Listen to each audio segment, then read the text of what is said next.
if all the Indians were sent back from America, I'm sure the Silicon Valley would collapse. So, what advice do you give a student who is worried if I don't get a H-1B?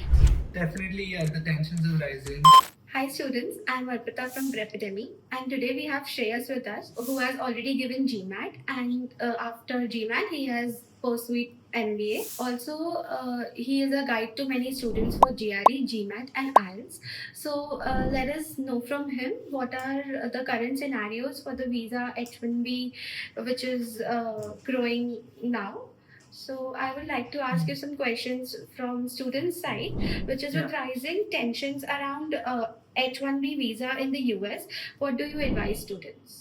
Definitely, the tensions are rising. Trump has announced something which was very unexpected, and so there's a bit of a confusion in everyone's mind who are already there. So, what do they do? Do they come back with the sponsors maybe backing out on them, or the new students who want to go there and make a career there? So, yeah, the tensions are there. Let me clarify things one by one. So, for students who are already there, definitely, if they have someone sponsored them, if they have their H-1B visa, they won't have to pay anything additional, or the sponsors wouldn't have to pay anything additional, because it will continue the same for them. Only for the students for whom the application is done after 21st of September 2025. For them, this rule will be applicable. Okay. But even though the fees has been hiked to $1 lakh, there is a provision that this fee will be valid for next 5 to 6 years for them to work there. So the fees get split over this 5-6 years. Still, it's a hike on what the current fees were. But this will ensure like the high valued people will still be able to retain their jobs and will still be able to get the jobs that they want. But yeah, definitely it will be limited to only high valued students. So the other question was, many students preparing for GMAT, GRE and IELTS are anxious. How do they address their concerns about the rising costs and restrictions around the H-1B visa? See, now you need to understand your strengths and what are you going to pursue going there. See, there are multiple things. Let's talk about IELTS. IELTS is a completely different ball game, right? IELTS, with IELTS, you're not restricted to go to US, definitely. You can explore more opportunities which can be in Europe, Australia, and even Asia for that matter. So, IELTS, if you want to pursue something with IELTS, it's a different ballgame and you don't exactly have to rely on US, but definitely taking IELTS and going to US is not advisable from me at this moment, because post IELTS, the careers that you land into are a bit, I would say, comparatively low value. Even through GRE is what I would say is a bit low value if your domain is different. If you're in IT, that's good, that's great. If you're working with AI, it's the best. You can always consider to take that leap of faith and go there, because let's look at it from the point of view from a company, right? Yeah. If they're going to pay you around $60,000 per year, right? And paying an additional $1 lakh is gonna make this cost go very much high compared to what they're paying right now. Yes. But when you consider the GMAT students post MBA or these AI careers who are AI professionals who are working there, right? They're already paid like 2 lakhs, starting from $2 lakh a year. For them, this additional cost isn't a lot compared to the percentage hike on what they're already getting or what the company is already spending, right? So for them, it wouldn't matter to them when they are taking in the MBA grads or high valued AI professionals for that matter. So when you want to look at US as an option, look at what you are gonna get first by what are you spending, right? Yeah. So students need to choose from these things. Okay. If US companies hesitate to sponsor H-1B visas due to $1 lakh fees, what backup options do students have after completing their studies? Well, currently the Europe and especially Britain, with our current deal with them, is very attractive as an opportunity. Okay. So UK, Ireland are growing up fast. I'm sure Germany has always been attractive and will all continue to be attractive. Then there's Australia, New Zealand. So I know many of them want to go to US, but even these places are, I would say, in the current scenario, far more attractive and far more superior choice than US, I would say. Okay. Students invest in lakhs in GRE, GMAT, and IELTS coaching and tuition abroad. Yeah. How do you reassure them that the ROI won't collapse if visa changes shrink? Yeah. Firstly, I would like to say that people do invest for IELTS, GRE, GMAT, ELS. But with this IELTS, GRE, GMAT, to maintain their ROI, like they do not have to go to US only. Like even the current Indian scenario, India, many universities and colleges in India have started accepting GRE and GMAT scores.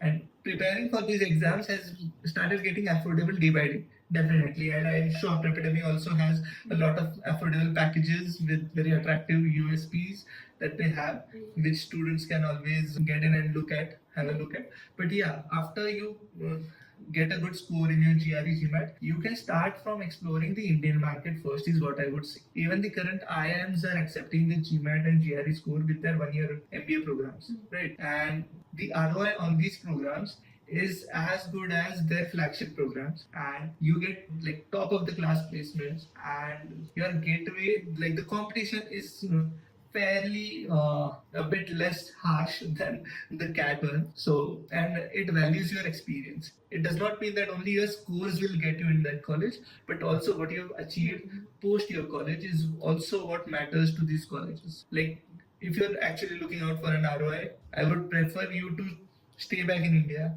learn more, and even the Indian opportunities are getting very attractive for your ROIs. So, do you think students should still see the US as their top destination, or still shift their focus to countries with smoother study visas like Canada, Germany, or Australia? Definitely, US is in the forefront of innovation, and it stands to the Indians. Like if all the Indians were sent back from America, I'm sure the Silicon Valley will collapse. There wouldn't be any innovation left. Like those companies will have to come and will start coming to India like Apple did, right? Microsoft is already here. Google also came in within the last few years. And everyone will shift to India because Indians are at the forefront of any IT and tech innovation that's there. But it's not going to be everything IT and tech, right? So even Australia or let's say Germany, who has always been in the forefront of automobile tech, so there are still opportunities and which are more attractive than US. And currently, not even today, not everyone is going to US, right? It's just about what you like, what you wanna pursue your career into, what attracts you or what appeals to you, what motivates you. You just have to do a lot more research, have a very broader vision, and then you'll find that what you want to do is also available in Canada, Australia, or Germany for that matter. So, what advice do you give a student who is worried, if I don't get a H-1B, will I get a good job opportunities abroad? Well, if you don't get H-1B, you won't get good job opportunities in US. That's for sure. Okay. But outside US, the education still matters as long as you're studying and pursuing your degree from a well-reputed college. You just don't have to go abroad for the fact of that you want to study abroad or have fun, or if that's your motive, then don't worry about your job and career. But if you want to pursue something, the name, the ranking, the reputation of the university definitely matters.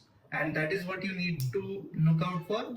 And post that, it doesn't matter. So if you're a graduate from MIT or Harvard, which country, like even if you don't get a H-1B in US, Canada, Australia, UK, everyone, the top companies, even in India, they'll be like running behind you for jobs. Like, okay, come with us, work with us.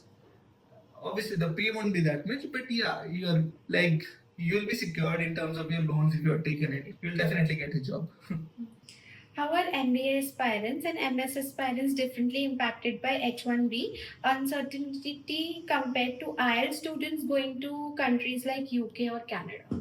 Answer to this is very based on the political figures and whatever they launch or they announce is their policies is based on the policies of the government and whosoever is leading the government at that particular time, right? So currently US is kind of, let's say, some power pressure tactics is what they're doing. But I won't say that this will last forever. It will change definitely as their leadership changes, maybe. Okay. There will be a definite difference because currently US sent back a lot of Mexican immigrants, and there was a news that there are no household chores being done. It's like the day-to-day life has been affected very tremendously, and all this minimalist job that these people used to do have affected a very broader, let's say, has started some kind of a dominoes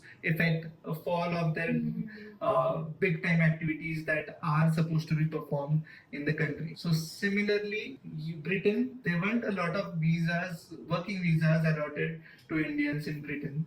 But with the upcoming policies that we have with the current leadership, these ties are being strengthened. The business is being boosted, and definitely the workforce exchange will also have a positive impact, and definitely for us, for our people going there. And there is uncertainty always and everywhere. Like today, even though the leadership of UK is very pro-India, people have been protesting there. People have been protesting in Australia as well, right? So it's always gonna have its ups and downs. But if you maintain yourself, if you bring in value, no matter what happens, you're gonna get some job, and there won't be any uncertainty. Okay. On that point, I would like to just mention this three idiots what they have said in that don't run behind money, don't run behind success, run behind excellence, and you'll be settled. So it's the same thing. Wherever you are, there's always going to be uncertainty if you don't bring in value. If you are valuable, no matter what happens, you will be retained. Okay. Do you see students changing their preferred destinations due to H-1B tensions? If yes, which countries are becoming popular alternatives? Well, Ireland currently is growing a lot as a very attractive destination. Also talking about Saudi Arabia and Dubai.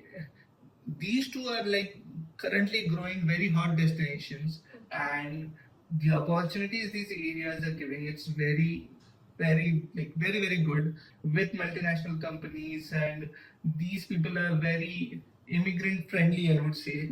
And even the tax laws and everything has been very attractive.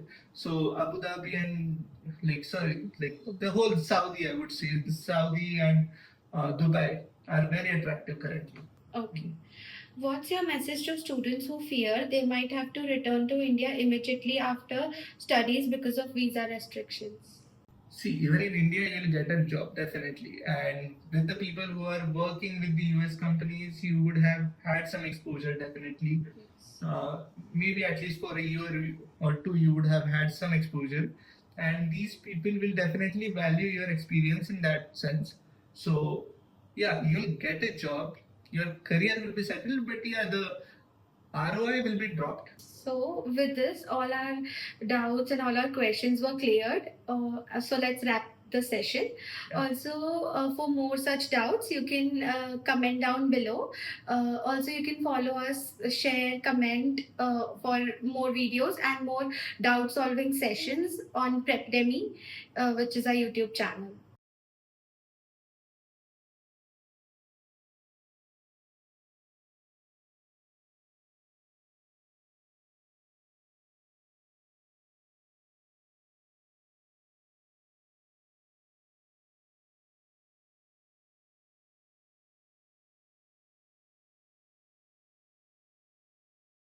Okay.